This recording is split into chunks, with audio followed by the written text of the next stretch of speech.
আসসালামু আলাইকুম এভরিওয়ান, স্বর্ণাজ কিচেনে আপনাদের স্বাগতম। আজকে আমি আপনাদের সাথে শেয়ার করব সেদ্ধ আটার রুটি সংরক্ষণ করার পদ্ধতি। আশা করি আপনাদের কাছে ভিডিওটি খুবই ভালো লাগবে। চলুন তাহলে দেখে নেওয়া যাক।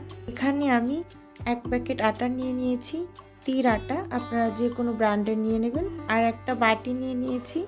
এখন এই বাটিটা মেপে আমি 2 বাটি আটা নিয়ে নেব।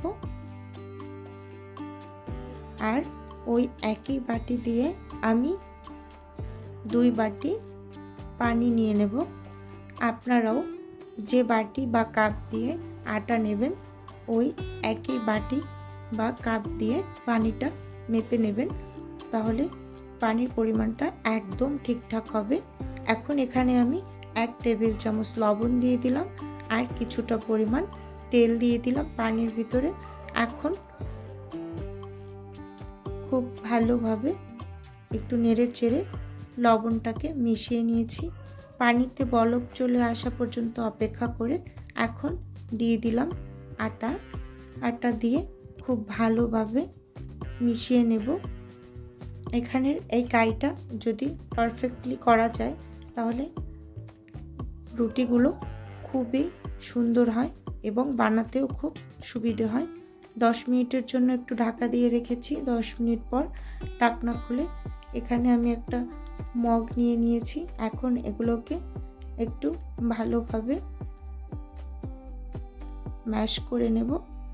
আপনারা এটা গরম অবস্থাতেই করে নেবেন, খুব ভালো হবে।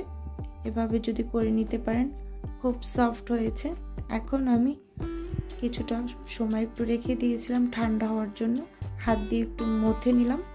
এখন এখানে একটা বোর্ড নিয়ে নিয়েছি, রুটিগুলোকে তৈরি করে নেব।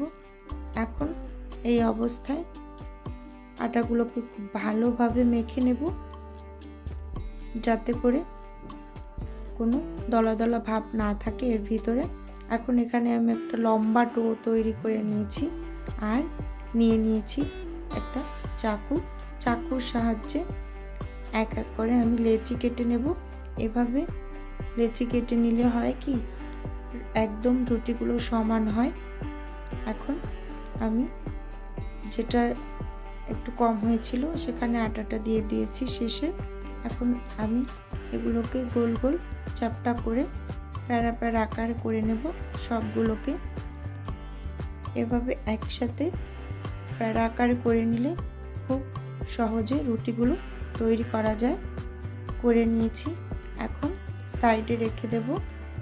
রেখে আমি এখানে একটা প্যারা নিয়ে নিয়েছি। এখন একটা প্যারা দিয়ে আমি রুটি তৈরি করে নেব।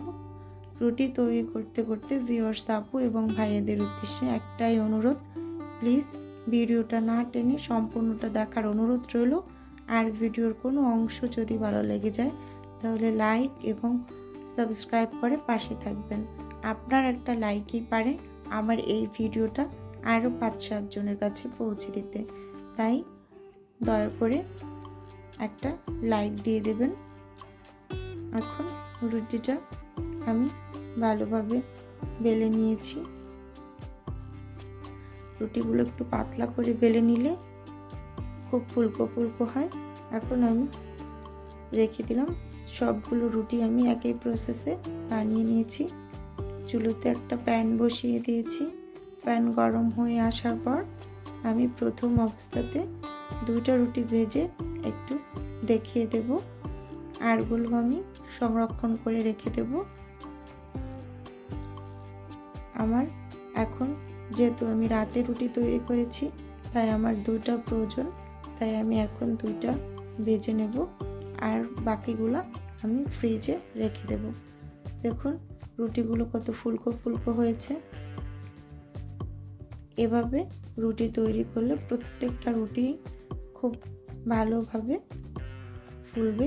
আর রুটি তৈরি করলে রুটি যদি না ফুলে তাহলে মন খারাপ হয়ে যায়। তাই কষ্ট করে হলেও এভাবে সেদ্ধ করে রুটি তৈরি করবেন, আশা করি ব্যর্থ হবেন না। আমি 2টা রুটি ভেজে নিয়েছি। আরগুলোকে আমি এরকম তাওয়ার ভিতরে দিয়ে একটা রুটিকে আমি 20 সেকেন্ড এক পিঠ এবং অপর পিঠ 8-10 সেকেন্ডের মতো করে উল্টে নেব। এরকম সেম প্রসেসে সবগুলো রুটি আমি একটু সেকে নিয়েছি। সেকে নিয়ে আমি খাটের উপরে একটা পরিষ্কার ওড়না বিছিয়ে দিয়েছি। তার উপর সব রুটিগুলো একটু বিছিয়ে রেখে এক পিঠ ঠান্ডা করে নিয়েছি ফ্যানের নিচে, তারপর তুলে নিলাম। এখানে আমি একটা রুটি বক্স নিয়ে নিয়েছি। এখন এর ভিতরে একটা টিস্যু পেপার বিছিয়ে দিয়েছি।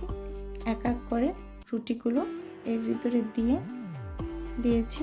দেখুন কোনো আঠালো ভাব নেই, একদম পানি ছাড়া শুকনো শুকনো হয়েছে। এই অবস্থায় অনেক দিন সংরক্ষণ করা যায়, প্রায় 1-1.5 মাসও করা যায়।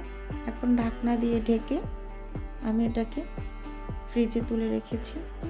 আর এখানে আমি 2টা রুটি ভেজে নিয়েছিলাম, দেখুন কতটা সফট হয়েছে। আজকের ভিডিও এ পর্যন্তই, দেখা হবে অন্য কোনো ভিডিওতে। আল্লাহ হাফেজ, আসসালামু আলাইকুম।